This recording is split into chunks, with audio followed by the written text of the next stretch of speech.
Okay, so for a long time I've been talking about my definition of professional, and I started doing this YouTube channel around the end of 2012 after reseller ratings really irritated me and did what I thought was borderline, I would say, just kind of mafia-ish behavior of extorting people for more money based on the fact that they had clout with Google, and I've talked about that a lot. Now, the thing is, after I saw that video got such a good reaction from people who were like-minded, I started putting up more videos of just my thoughts on business, my thoughts on ethics, my thoughts on customer service, my thoughts on, just general things in business. And one of the things that I found with the internet, one of my favorite things with the internet, is the fact that as one of the things that Frank says is that with the internet you are never going to feel alone. He would say that when you start typing into Google,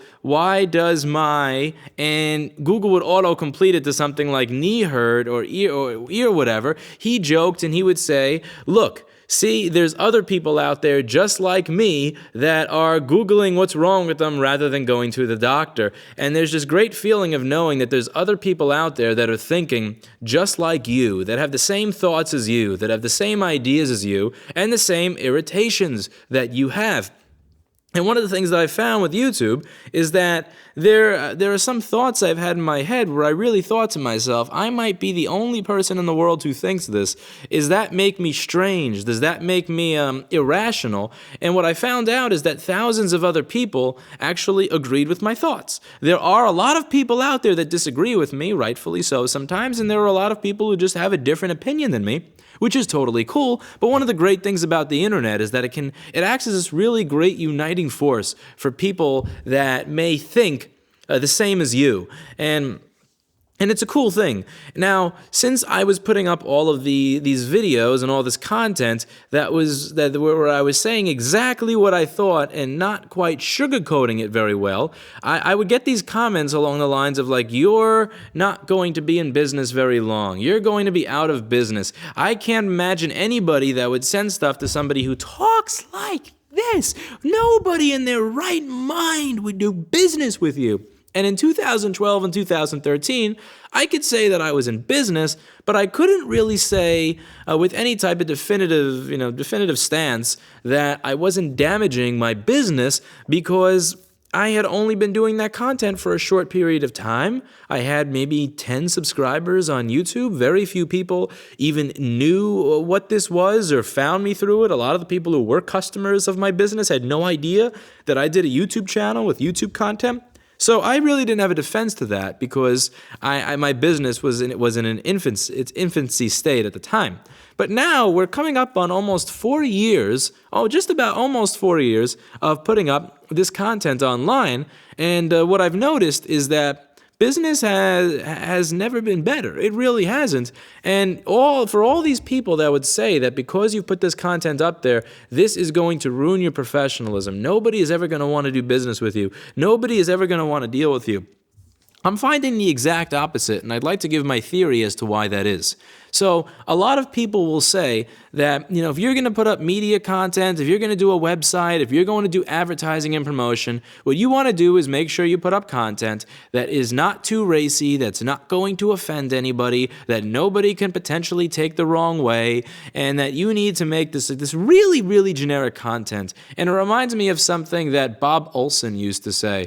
He's a mastering engineer from Motown, who's also a regular on the Womb Forums. The Womb Forums is a great recording engineering production forum. It's a very small, tightly knit community of people. It's not very popular, and it's staffed primarily. Most of the people who visit there are people who've actually done something in the music business with their life, rather than all the wannabes. And it was a great place for me as a teenager. It was a great place for me to go and visit and just kind of absorb everything that was being spoken about and really learn from people who had a lot to teach, people who who I aspire to have, the same type of critical thinking skills and social skills and business savvy of. So there was a lot to learn there. And one of the things that Bob Olson used to say is when you're trying, one of the things that you should do with the creative mindset, or when you're listening to multiple takes of an artist's music, is that a lot of people will do everything they can to get rid of everything that's bad, everything that's slightly off time, slightly off pitch, not perfect. And what happens is while you're doing that and redoing the take and listening for what's wrong, you're ignoring what's right. You're ignoring the things that are going to excite the listener. You're ignoring the things that have passion, that are actually going to get somebody to say, "Wow, that performance moved me," rather than that performance was really boring, but it was in perfect timing and pitch and tune. And that's something that I really took to heart. The idea that what you're doing, it should be, content that is not offensive, or content where nothing is wrong is okay, but stuff that's good is actually better. And I've been told many times that, what I'm doing is wrong, and what I'm doing is going to get me in trouble, and what I'm doing is going to alienate every client on the planet to the point where nobody will ever want to do business with me. And what I'm finding about 4 years into this is that, again, right now, so I have the store, which is doing well. This week we have a security system installation to do. That's gonna, it's gonna be about a few hours of work, profit a few $1,000s. There's, I have the class, so I have students coming here from. Some of them are people who are paying out of pocket from their own small repair shops. One of them a few weeks ago came from a large reverse logistics company with 40,000 square foot warehouse, an 3D X-ray machine, like that Nordson 3D X-ray machine that I've been drooling over. They paid to send somebody here. I've been selling the flux and the chipsets online for a few months. That's been going very well. Just recently, I opened up a forum where I answer questions online. I answer a lot of these, these questions on how to fix boards. A few days after opening, that's already up to 40 monthly subscribers, and it's gaining by several every day. And I don't really. I actually got asked recently if I wanted to be interviewed for a movie called $1 Billion Bully about Yelp and their practices, and that's a movie they had a Kickstarter budget of something like $100,000 or $200,000. They flew out here to visit. So what I'm finding is that. What I'm finding is that opportunities keep finding me, and that I am still expanding my business, still reaching out and doing new things, and that my profitability does not seem to have been affected at all by the content that I produce. And I'm also finding, if I go back to that, mixerman forums, the womb forums, I'm going to talk about some other members there in a moment that kind of that reinforced to me that what I'm doing is the right thing to do. But what I want to talk about here is the misconception I feel a lot of people have. Again, a lot of people think I cannot put out content that's going to irritate people or piss them off in any way, shape, or form, because if I do that, I am going to lose them as a customer. I may lose a potential customer. And everybody thinks about not losing a potential customer. In the same way that what Bob Olson is saying when it comes to everybody's thinking about, is this out of tune? Is this out of pitch? Is this slightly off time? We're looking for the things that are wrong, rather than embracing the things that are right and trying to highlight the things that are right. We're constantly focusing on removing the things that are wrong. So what I think is important here is that there are I would say that there are millions and millions of people in the world that could potentially be your customer. Millions of consumers and millions of different businesses. And you could live from now to 10,000 years old, and the reality is that if you live from now to 10,000 years old, you will not service 0.001% of the people who could potentially be your customer. It is not possible. It's simply not going to happen. So when you look at the pool of millions and millions of people who you could potentially do business with, it's simply not going to be possible for you to do business with every single one of them. There's only a very, very small percentage that you can do business with. So what I would say is the best way to go about promoting yourself is to focus on making really good content, really good marketing, really good advertising, really good promotions, really good in-store policies that are an honest reflection of who you are. And regardless of covering things up because you think that those things that you're covering up may deter people from doing business with you. And the reason I say that is because there are a lot of people that are going to be directly compatible with you. In the same way that Zafrank says they're Googling the same thing that you're Googling at the same time, you're going to find that there are these people that just intuitively agree with and understand how you do business. You have the same world's view. You have the same ideas on how to treat people. You have the same ideas on so many different things. And because you have the same idea on so many different things and you're just on the same wavelength, doing business is easy. There's no distrust. There's no paranoia, there's no scandal, there's no misunderstandings and miscommunications, there's no surprises when it comes to things like price. When you are thinking, we didn't talk about this specific function, and he's away and not going to be back for a month, but I need to implement this. What should I do? That you're going to implement the same thing so that that person is going to be happy. You're going to notice that when you're doing business with people who are on the same wavelength as you, that you just cut through so much of the paperwork or the implied paperwork, and everything just becomes so much easier, and everything is so much more manageable, and everything comes out so much more successful. And when you're doing business with people who are not on the same wavelength as you, or even worse, when you're doing business with people who have the opposite ideas on how to manage a project as you, when you're doing business with people who have the opposite idea of how to treat a contractor or how to treat a client than you do, what you're going to find is that everything is an argument, everything is a surprise, everything is a conflict, everything is a nightmare, and nothing is going to go well. Even when you both have good intentions, when you both have good intentions for one another and actually get along, things are not going well because your worldviews are so far apart. Because when you're making those little assumptions where you just feel like it would just be pedantic to just go on and ask questions about every part of the process, when you're just making these basic little assumptions about how human beings interact and you're wrong every step of the way, that doing business with those customers is a complete and utter nightmare. Whether it's the smallest sale in the world of selling a screen protector or you're selling a $20,000 system, it's a nightmare. And what you're going to find is that when you do content that is very bland and very generic, you're not going to amaze the people who are like you, who would get along with you, who are on your wavelength. But you're going to attract a lot of the people that you're not on the same wavelength with, that you wouldn't have good synergy working on projects with. You're going to attract them because you didn't offend them away by being honest with yourself.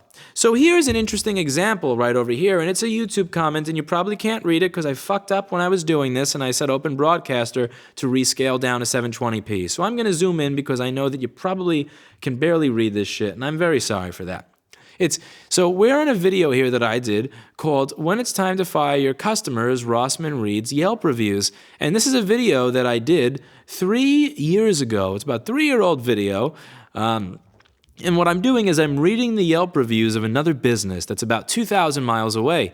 And I'm reading one specific Yelp review where I'm talking about a customer who is incredibly high maintenance. The guy wrote about almost 6 pages of just stuff where he's talking about how people need to do business the exact way that he wants it done, and how this business is going to be punished when they lose all of his huge clients because they didn't do business the way that he expected them to do business. He expected them to do business in a very specific way, and he didn't. And I was talking about how 80% of your problems will come from 20% of your clients, and that's only okay if that 20% of your clients are making you 80% of your money. If they're not, you kind of have to think about it.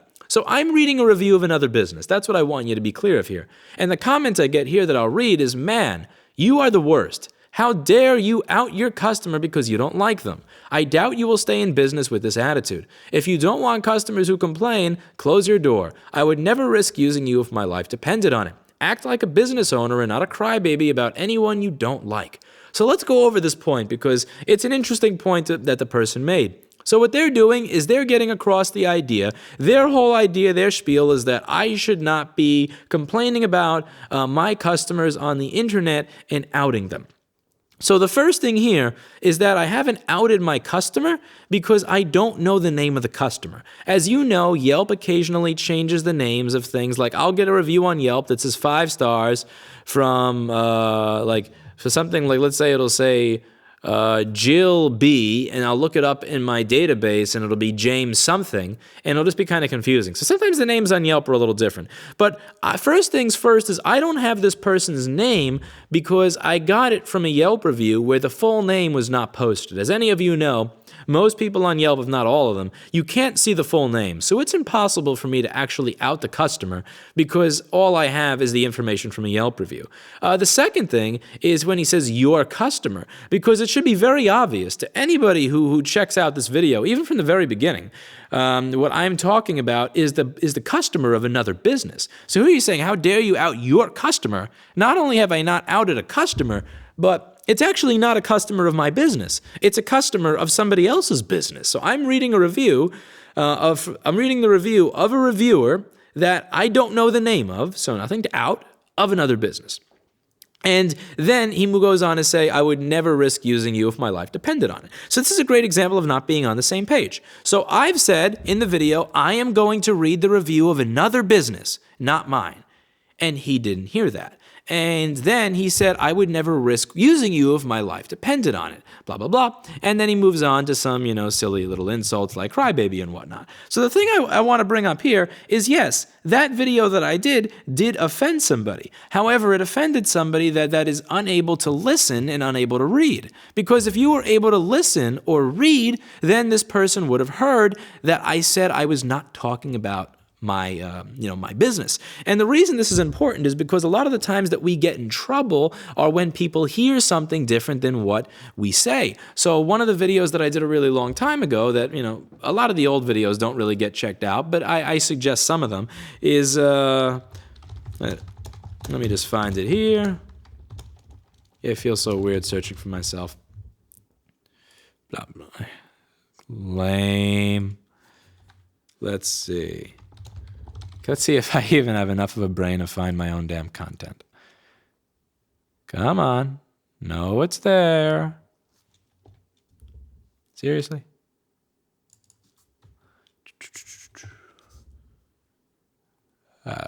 Really? Here we go. So in this video, I talk about why you're not responsible for what you say, you're responsible for what people hear. You're not responsible for you're not responsible for what you say, you're responsible for what people hear. I talked about that in this 12-minute long video. And the idea here is the same. So what I said is I'm reading a review of another business. What he heard is that I'm talking about my customer of my business. And as you'll see, as you get more business experience, most of the time, you're not getting in trouble. You're not getting in trouble because of what you said. You're getting in trouble because of what somebody else decided to hear. If I say, you have a 1-year warranty that does not cover physical damage, very often they'll hear you have a 1-year warranty and that covers if you physically damage it. This happens all the time. And it's not because they're liars and scammers, it's because that's what they decided to hear. Or for example, with motherboard repair. So, my business does a lot of motherboard repair. I'll tell people, we are repairing your motherboard. I'm not kidding when I say that 99%, if not 100% of the people that come into the store say, okay, cool, so you replaced my board, right? And I'm like, well, no, we said repair. And they go, I thought you were replacing it. And I used to think in my head, maybe I have a mental defect and I'm saying replace instead of repair. And then we started doing email quotes for a month after this happened just to see what was going on. And I had a lot of cases where in the email it said, we are repairing your board, where it's text. You cannot get that wrong because there's a written record of it. And people said, you said I was replacing it. Or you said you were replacing it. And then I would look back and I go, did you see this email? And read it. Oh, yeah, I understand. So and this happens with a lot of different things in business. I talked about it with the camera video where I said we're putting wires on the wall. And they heard we're putting wires in the wall when I said on the wall. That was one of those things that could have turned into like a $50,000 or $100,000 misinterpretation. But my point is that a lot of the issues in business come from miscommunication. They come from people hearing something different than what you say.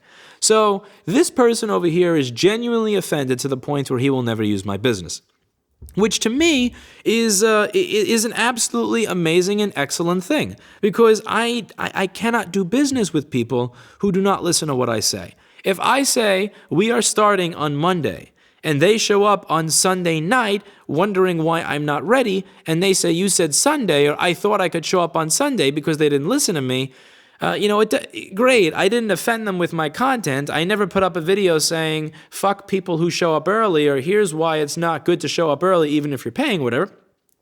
But now I have an angry customer who has an expectation that I do something that I don't have the ability to do. So shedding customers through this is a good thing. Or there's, another video I did recently. Let's just look this up and see if I can actually find my own video. Here we go.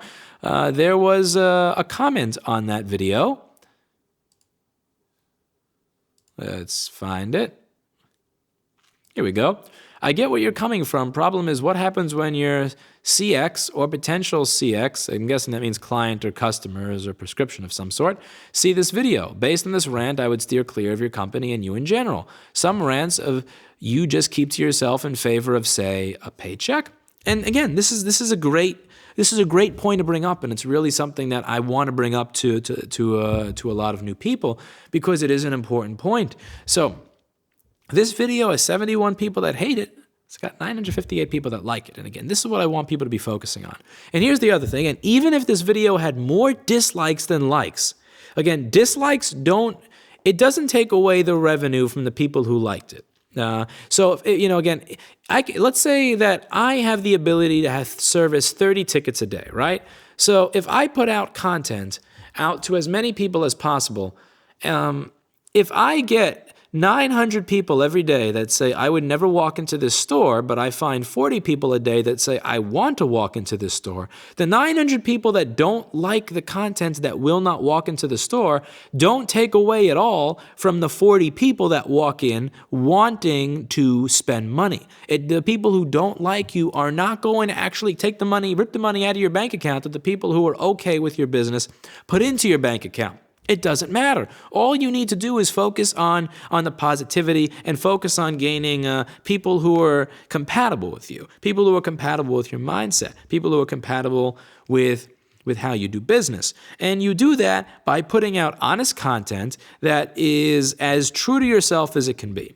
Because again, if you try to water down your content and put out advertising or marketing materials or YouTube content or Twitter content that is completely watered down, completely stuff that is, again, just designed to not be, at all controversial ever, you're never giving out your opinion, you're never really being honest about, who you are, you lose opportunity to amaze people and you lose opportunities to impress people who are like-minded to you. And those like-minded people are going to be people that you can start business relationships with that are very, very profitable. Again, this reverse logistics company that just sent somebody, I never thought that I would get students from one of these large reverse logistics companies. I never thought that a company that could afford 40,000 square foot facility and a $125,000 X-ray machine for finding PC board faults would want to come to my little shitbox of an office and, come to that little shitbox of an office and send students for thousands of dollars to learn board repair. That blew my mind. But they showed up because the content I made genuinely spoke to one of the engineering people at that company, and it genuinely spoke to them in a manner that it would not have spoken to them if I said, today we are going to fix a PCB and we are going to upload the video when it is done to the internet. And here is how we are going to fix the piece. No, it didn't appeal to them. What appeals to people is content that is honest. And again, regardless of how many people you offend, it truly doesn't matter. We're not in politics here. What matters is finding those very few people that like your content. If I offend 50,000 people a day, but I can get 30 people a day to walk into my store, I will be, I will pay my apartment rent, I will put money away, I will still have a Vandersteen Model 3A speaker system in my home, my cat will still eat wellness, my store rent will still be paid.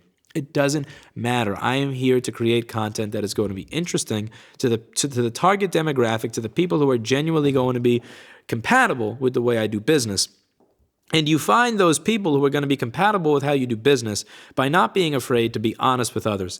And another really important point here, the most important point of this entire video, is that when you start doing content, when you start marketing yourself, when you start promoting yourself in an honest fashion where you're not just coming up with what you think people want to hear, but you start coming up with things that are based on, how you feel, how you live your life, how you do business, when you start really defining who you are and putting that type of content up, what happens is you're forced to be honest with yourself in a manner that you haven't been before.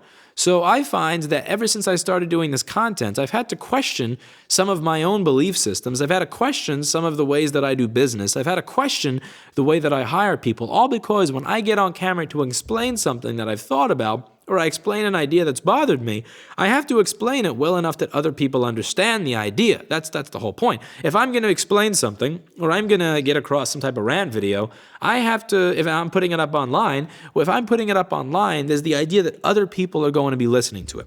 Why would I create content for other people that they couldn't understand? It wouldn't make sense. So I have to make sure that other people understand it, which means I have to explain it in a rational fashion. So if I can't explain myself so other people can understand it, there's a good chance that I myself don't understand it. So what happens when you start creating that content that's true to who you are is that you start learning how to be honest with yourself, which is one of the most important lessons that you could ever start learning in life that has absolutely nothing to do with business. And again, I am just one example of many of people who put up honest content, who don't put up bullshit, who don't sugarcoat what they think, who manages to be successful. I'm just one person. Again, I still have a business, I still have a store, I still have, again, a security system installation to do this week that's going to profit thousands of dollars for a few hours a time. I still have people coming for classes. And again, the people coming for classes, none of these people would know I exist if I didn't put up this content. The 40 or so people who joined a forum paying a monthly subscription fee to get answers from myself and somebody else who's 10 times worse than I am when it comes to putting up politically incorrect or unprofessional content on the internet, zero of those people, zero of them would know who I was if not for this content. The people buying the flux containers and the ISL chips, none of them would know who I am without this content. And a lot of people that are mailing stuff in would not know that we existed without this content. So I'm one example of, I feel now at the almost 4-year mark of a company that's, again, doing just fine doing this type of content. And dare I would say, I think that we're doing actually better than a lot of the companies out there that are putting that really generic bullshit crap, just regurgitated content on YouTube that is stuff that, again, I wouldn't watch if I was on the toilet. It's just really boring. I don't see them really just millions and billions of dollars ahead of me. Call me crazy. I don't see it. And let's just bring up a couple of other examples here. So one of the people I was talking about on that forum was Mixerman. So he's on the Womb forums, and Mixerman wrote a book. He wrote an honest-to-God book that I remember reading in 2008 and just thinking it was amazing. He wrote this great book on a band that he was recording. And he wrote a book about everything that drove him nuts about this band, all the things they were doing wrong, all the money being wasted on this group, which is just such a taboo in the music industry. I mean, I repair consumer electronics. Frankly, who gives a fuck about me? I am a small fish that nobody gives two shits of a fuck about. But in music, I mean, this is just stuff that's unheard of. I mean, you hear of scandal when it comes to tabloids and all that, but the idea of, there is the idea that a studio control room like that,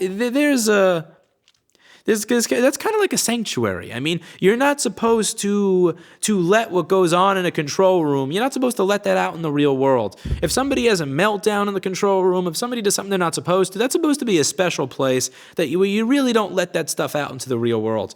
And he wrote an entire book about all the bullshit and stupidity that was experienced with one band, which is just something that got him a lot of flack and a lot of criticism, even though the content was amazingly insightful, amazingly funny, and written by somebody who's a genuinely talented mixer. It's just something that that a lot of people said you shouldn't fucking do, and this guy, if anybody figures out who he is, he's not going to make money again. Nobody will ever hire him.